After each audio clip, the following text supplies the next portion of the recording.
नमस्कार दोस्तों। आज के लेक्चर में हम लोग मौर्य डायनेस्टी के डिक्लाइन के कारण पढ़ रहे हैं। हम जानते हैं कि मौर्य वंश अ, ऐसा पहला पहला एम्पायर था जो कि भारत में एस्टैब्लिश हुआ था। और इसकी सबसे जो बड़ी जो इम्पोर्टेंस थी वो ये थी कि यहाँ के राजाओं ने न केवल जो मौर्य डायनेस्टी के जो राजा थे उन्होंने न केवल अ, अ, केवल अपने आप को विजयों तक सीमित किया था या अपनी जो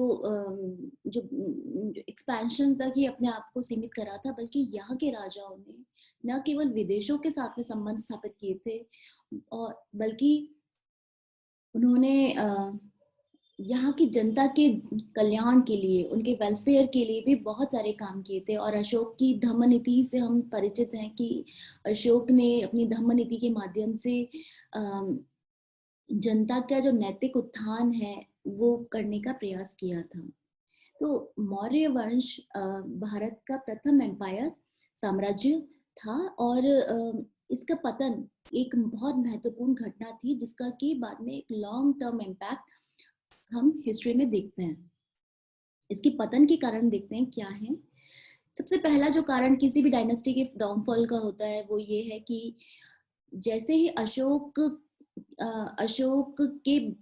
के बाद के जो राजा थे, चाहे वो संप्रति हो, कुणाल हो, और इसके बाद के जो भी राजा थे, they were not as efficient as their grandfathers. वो उतने एफिशिएंट नहीं थे।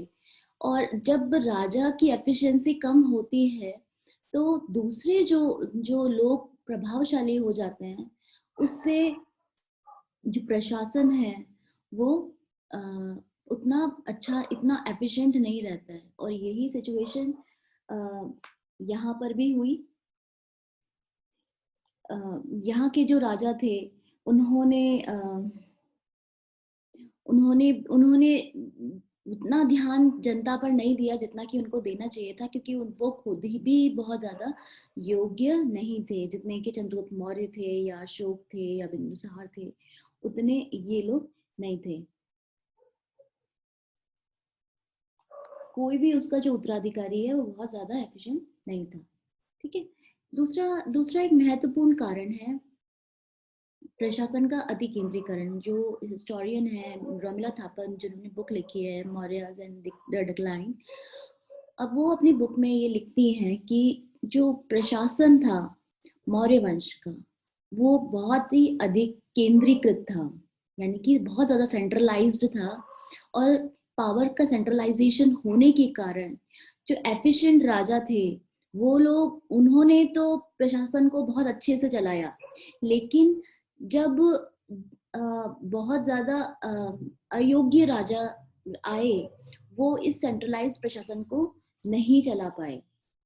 और इसके कारण ये हुआ कि इसके कारण ये हुआ कि जो जो जो दूसरे जो क्षेत्र थे जो कि पहले इसके अधिकार में थे, राजा के अधिकार में थे, वो धीरे धीरे स्वतंत्र होते चले गए। वो अब ये जो सेंट्रलाइज सिस्टम है उससे बाहर निकल करके वो अपना एक इंडिपेंडेंट स्टेटस रखने लगे। और जो धीरे धीरे जो राज्य, जो पूरा देश उनके कंट्रोल में था, वो धीरे धीरे उनसे बाहर जाने लगा और एक जो उनकी सत्ता है वो धीरे धीरे खत्म होने लगी। हमें जानकारी मिलती है कि राज तरंगिणी से हमको जानकारी मिलती है, कलहन ने लिखी थी राज तरंगिणी, कि अशोक की डेथ के बाद में जो उसका पुत्र था उसने अपने आप को कश्मीर में इंडिपेंडेंट राजा के रूप में स्थापित कर लिया था। इसी तरीके से मालविका अग्निमित्रम से भी हमको जानकारी मिलती है कि विदर्भ भी साम्राज्य से धीरे धीरे अलग होने लग गया था।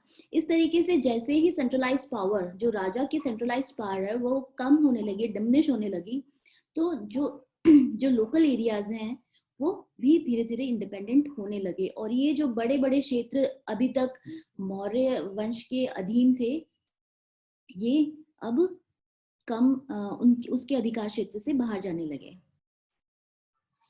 एक और जो प्रभाव है वो ये कि जो प्रांतीय शासक हैं उन लोगों के अत्याचारों की हमको बहुत ज्यादा जानकारी मिलती है, क्योंकि सेंट्रलाइज पावर कम है। अब राजा उतना योग्य नहीं है कि वो पूरे प्रशासन पे, पूरे राज्य पर अपना ध्यान दे सके। तो ऑब्वियसली जो स्टेट में जो जो अमात्य हैं, जो मंत्री हैं, जो मिनिस्टर्स हैं, उन लोगों ने यहाँ की जनता पे अत्याचार करना शुरू कर दिया। और यहाँ के, क्योंकि अब जो जो सेंटर है वो उतना इफेक्टिव कंट्रोल नहीं रख पा रहा था इन स्टेट्स पे, तो यहाँ के जो स्टेट्स के जो लोग हैं, जो अधिकारी हैं, उन्होंने अपने आप को उन्होंने अपने व्यक्तिगत स्वार्थ के लिए, खुद के लिए उन्होंने यहाँ की जो जनता है उनको एक्सप्लॉइट करना शुरू कर दिया। हमें जानकारी मिलती है कि, वैसे भी हमको जानकारी मिल रही थी कि अशोक के टाइम में भी तक्षशिला में विद्रोह हुआ था इन प्रांतीय अधिकारियों के विरुद्ध, और बिंदुसार के टाइम में भी हुआ था। जिससे हमको ये जानकारी मिलती है कि यहाँ के जो प्रांतीय अधिकारी हैं, जैसे ही उन्हें मौका मिलता था वो जनता पर अत्याचार करते थे। और अशोक के टाइम में भी ये जो प्रांतीय अधिकारी हैं वो जनता को तंग करते थे, और इसी कारण से अशोक ने भी अपने अभिलेखों में इन प्रांतीय राजाओं को चेतावनी दी है। लेकिन और इसी को ध्यान में रखते हुए अशोक ने अपने जो अधिकारी थे उनको ये कहा था कि आप हर 5 वर्ष में इन प्रांतों में जाएंगे और देखेंगे कि वहाँ की जो जनता है वो खुश है कि नहीं अपने प्रशासन से।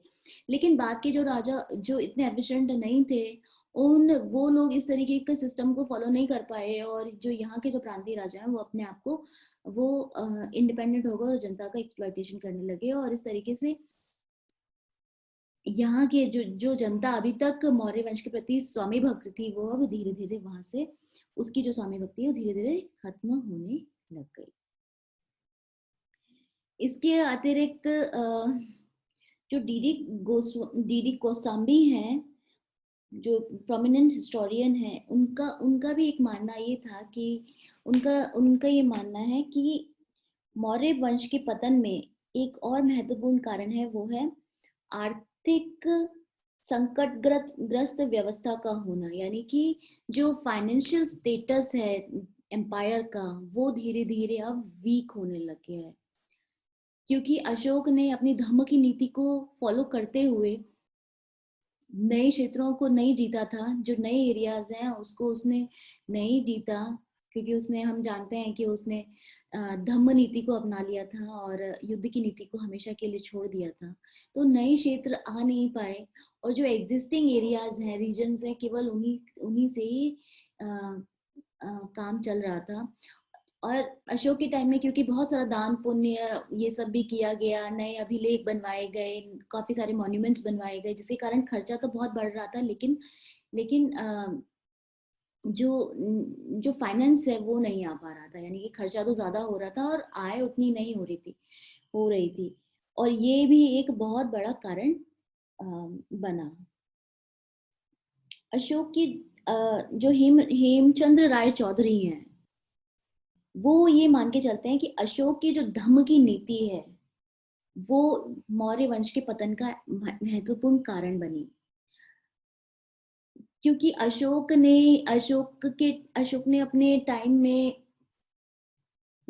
सेना की, जो लोगों के अंदर जो युद्ध करने की जो इच्छा होती है उसी को ही खत्म कर दिया, और नए क्षेत्रों को विजित नहीं किया। और उसकी जो शांति प्रिय नीति है वो एम्पायर के लिए घातक सिद्ध हुई, और अल्टीमेटली वो उसको डाउनफॉल की ओर तरफ लेके चली गई। जो और एक और कारण जो हरप्रसाद शास्त्री बताते हैं वो ये है अशोक की ब्राह्मण विरोधी नीति। अशोक के टाइम में जो श्रमण हैं उनका महत्व बढ़ गया था, क्योंकि अशोक ने बौद्ध धर्म को अपना लिया था और श्रमणों की महत्ता बढ़ गई थी। जो ब्राह्मण, जो कि अपने आप को अभी तक प्रोमिनेंट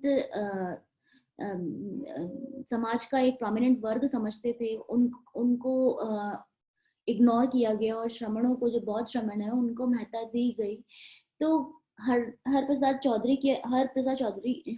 शास्त्री के अनुसार ये ब्राह्मणों को सही नहीं लगा और उनमें भी मौर्य वंश के प्रति आक्रोश की भावना थी, जो कि हमको बाद में पुष्यमित्र शुंग के उदय के साथ में दिखाई देती है। तो ये एक और महत्वपूर्ण कारण था। करों की बहुत ज्यादा अधिकता थी और आमात्यों के बहुत ज्यादा अत्याचार थे, जिससे जो जनता है, जो कि अभी तक अपने आप को कनेक्टेड फील कर रही थी, जैसे ही ये जो निर्बल राजा हुए, राज दरबार की दलबंदी होना शुरू हुई, जो राजा अभी तक जनता की हितों के लिए, उसके जन कल्याण के लिए, उनके वेलफेयर के लिए काम कर रहे थे, अब वो वैसा प्रशासन नहीं रह गया था जैसा कि अशोक के टाइम में था। तो धीरे धीरे जनता है, उसका भी मन इस साम्राज्य से धीरे धीरे हटने लग गया था।